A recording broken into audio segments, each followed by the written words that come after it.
Cluttering का ब्रह्मास्त्र part 2। आप लोगों ने इतनी रिक्वेस्ट करी, इतने कमेंट्स करे कि भाई पार्ट 2 मुझे फाइनली लाना ही पड़ा। Here is the part 2। Thursday को मैंने पार्ट 1 अपलोड किया था। This is the part 2 of D cluttering का ब्रह्मास्त्र।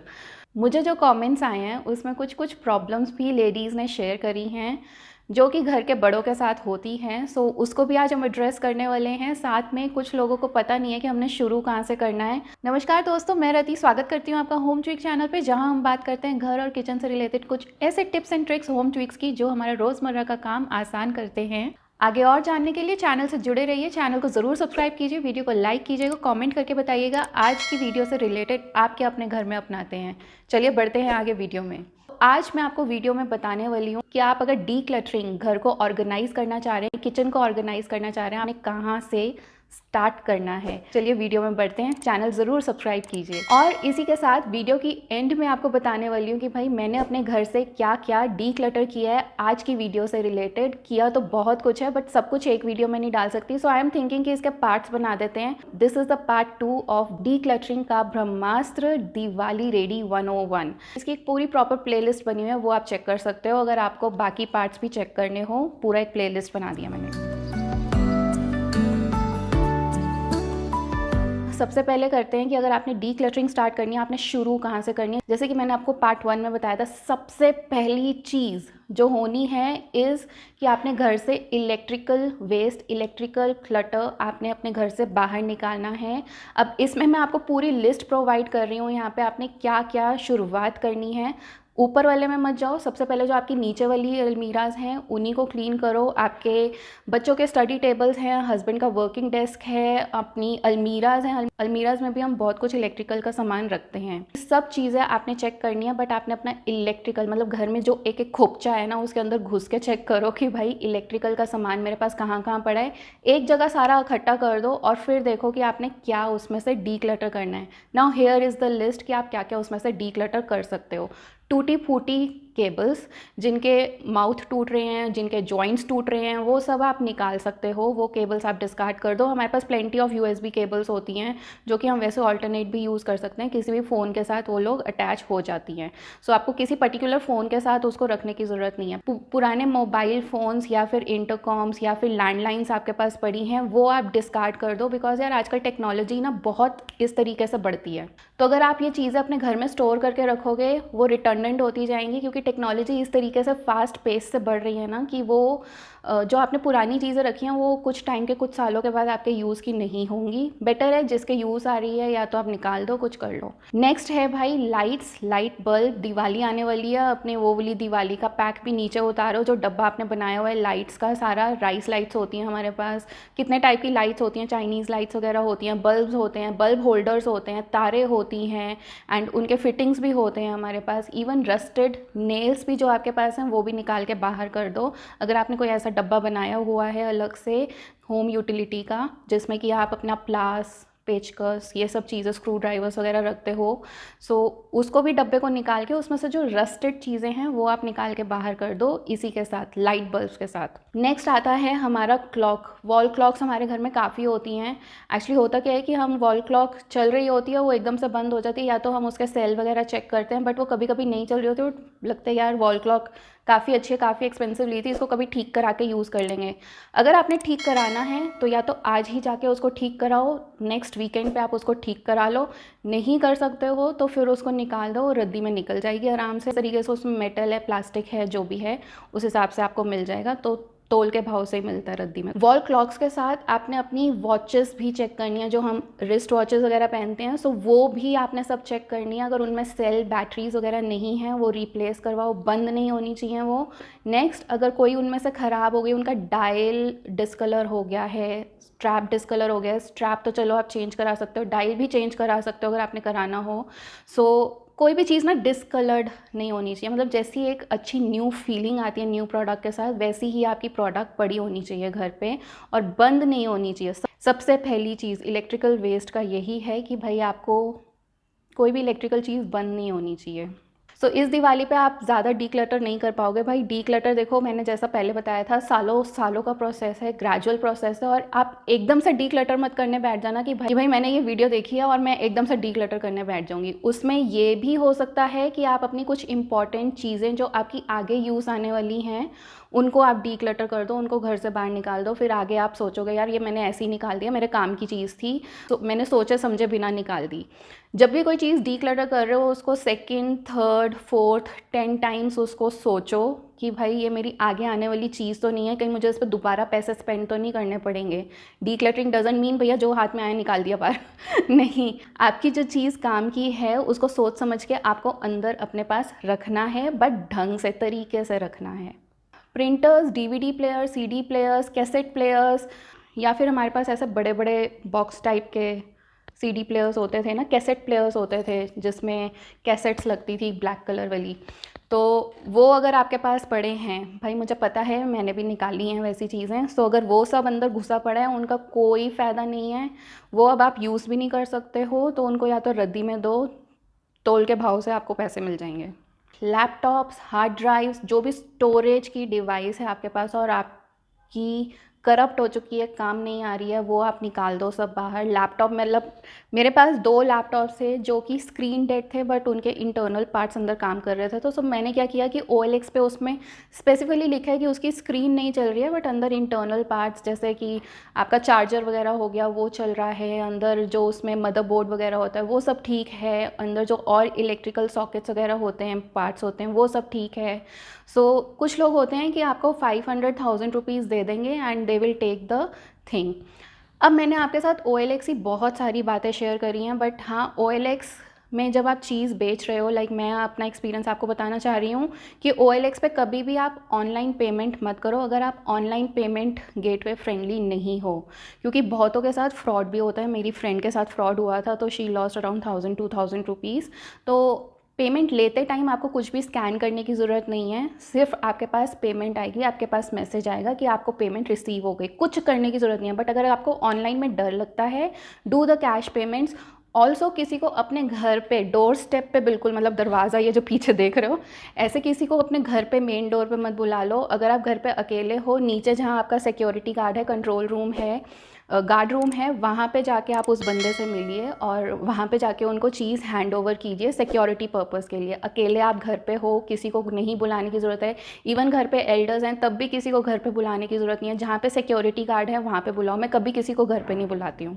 सो नीचे जो होता है मैं सबके सामने, आई मीन थोड़ा सेफ़ रहता है, जिसको जो चीज़ हैंड ओवर करनी है। अभी आपको पीछे बैग भी दिख रहा होगा, वहाँ पर बैग में कुछ हार्ड ड्राइव पड़ी है, कुछ और इलेक्ट्रिकल का सामान पड़ा है जो कि बिल्कुल न्यू था, अनयूज़ था, मैंने उसको सेल किया है, बंदे ने आके अभी पिक करना है, मुझे पेमेंट मिल चुकी है। सो जब वो उनका फ़ोन आएगा तब मैं नीचे जाके उनको हैंड ओवर कर दूँगी। सो इस तरीके से काफ़ी चीज़ें तो जा चुकी हैं, अभी ये बैग पड़ा है जो कि जाना है, मे बी कल परसों तक चला जाएगा। इस तरीके से मैं चीज़ें कर रही हूँ और मैं आपको ये आगाह भी करना चाह रही थी कि भाई एक तो मैक्सिमम ट्रांजैक्शंस कैश ट्रांजैक्शंस करो, to be on safer side. अगर आप टेक सेवी नहीं हो, अगर आप ऑनलाइन के साथ बिल्कुल वेल वर्स्ड हो, आपको पता है कैसे करना है, सब कुछ कैसे ऑपरेट करना है, नेट बैंकिंग पता है, गूगल पे पता है, पेटीएम पता है, UPI इसका आपको प्रॉपर आइडिया है, तो फिर आप ऑनलाइन पेमेंट करो। नेक्स्ट चीज़ जो इस डीक्लटरिंग का ब्रह्मास्त्र पार्ट 2 वीडियो में मैं आपको बोलना चाहती हूँ, जो आप अभी दिवाली से पहले कर सकते हो, इस शूज़।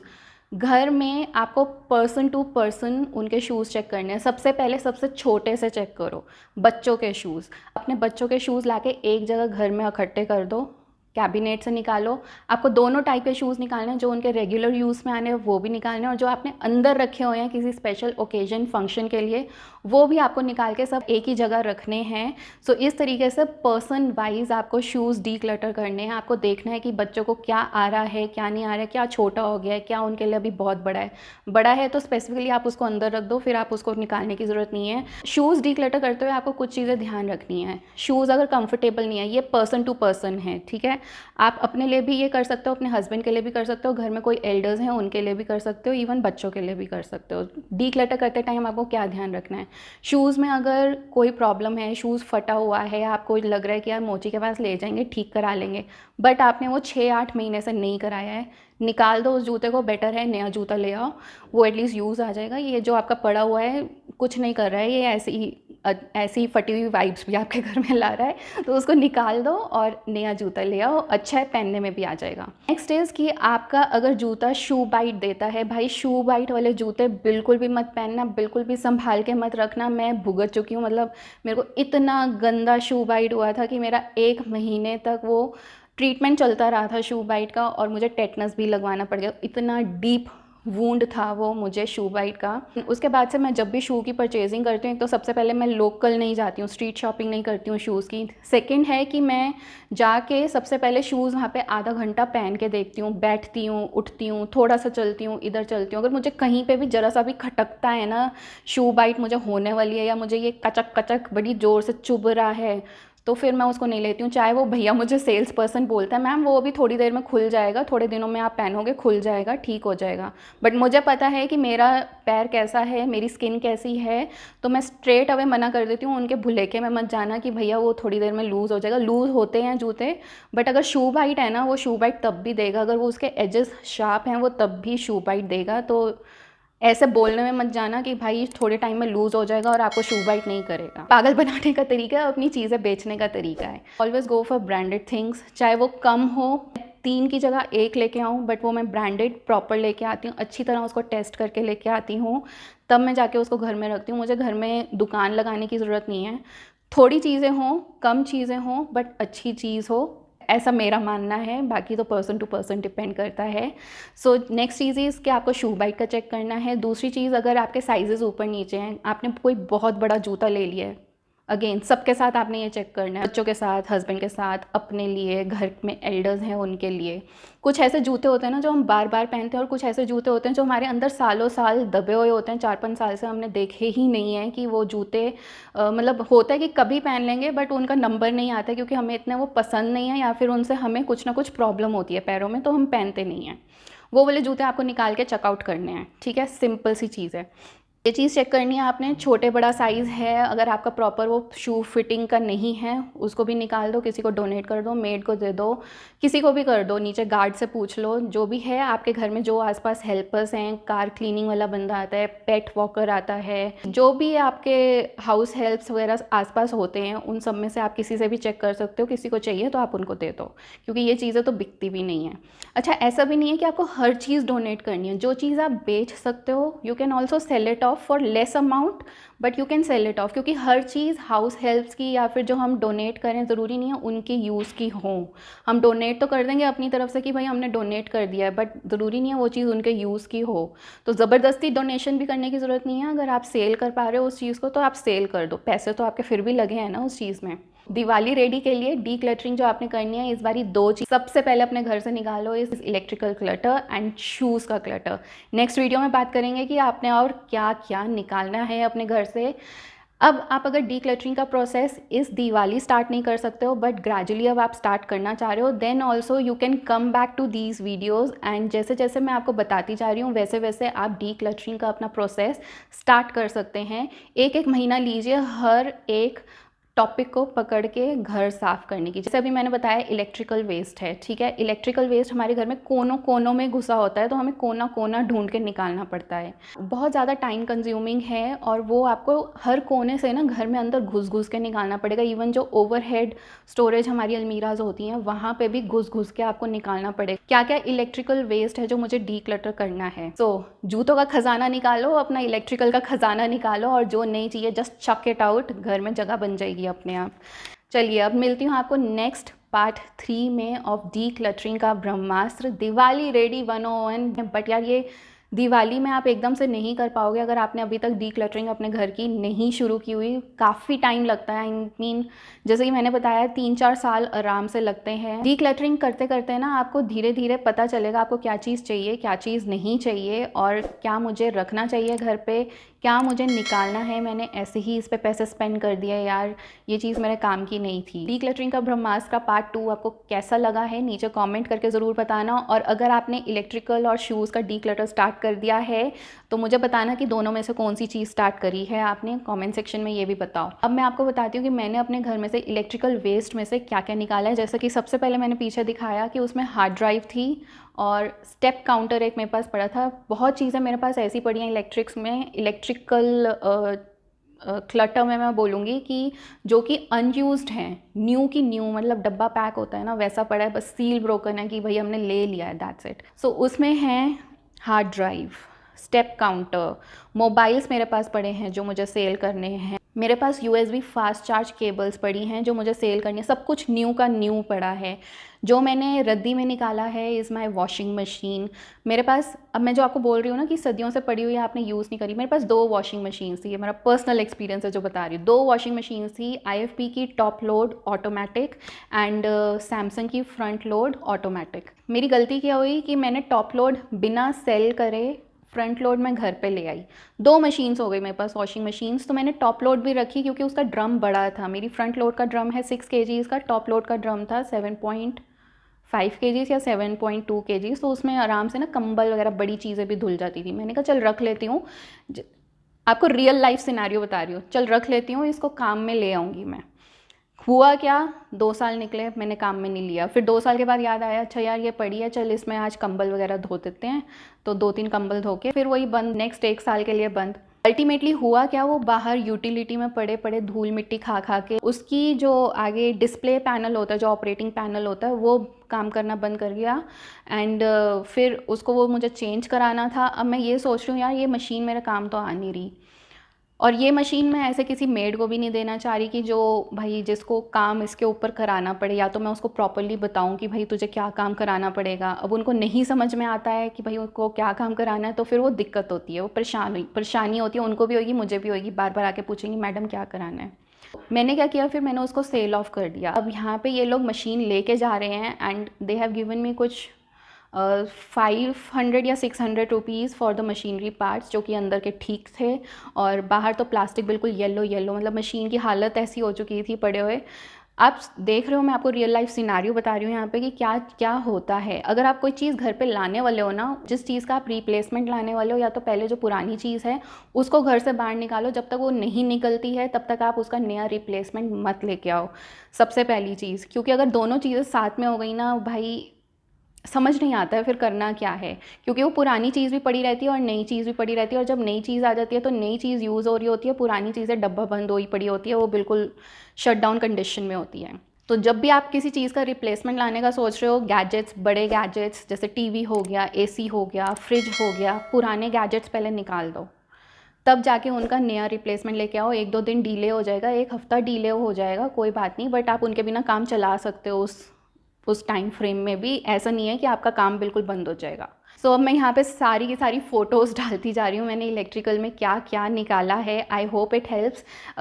मुझे अभी अपने घर से AC निकालना है, विंडो AC मेरे पास पड़ा है जो कि मैंने कभी यूज़ नहीं किया। बैंगलोर जब शिफ्ट हुई थी तब मेरे को था कि विंडो AC इंस्टॉल हो जाएगा, बट बैंगलोर में AC की ज़रूरत ही नहीं पड़ती है।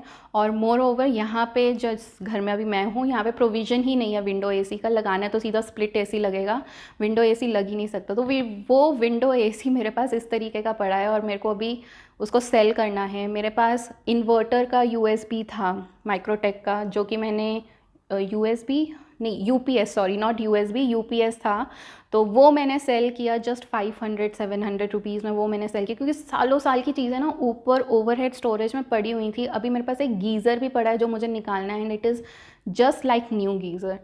आप देख रहे हो, मतलब मैं भी डिटैच करने की कोशिश कर रही हूँ। जो मैं आपको बता रही थी ना कि मैं मिनिमलिज्म की तरफ बढ़ रही हूँ, अभी मैं भी उस प्रोसेस में हूँ। 3 साल के बाद भी अभी मुझे इतनी चीज़ें हैं जो मुझे डीक्लटर करनी है। 2 बड़ी चीज़ें जो मैंने आपको बताई हैं मुझे करनी है, इस AC निकालना है, गीज़र निकालना है।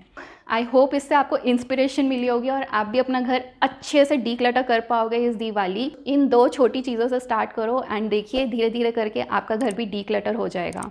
नेक्स्ट वीडियो में हम बात करते हैं जो मोस्टली लेडीज़ की प्रॉब्लम होती है कि भाई अपनी सासू माँ को कैसे समझाएं। उसके लिए पार्ट 3 ज़रूर देखो और हो सकता है आपको कुछ आइडियाज़ मिल जाए उससे।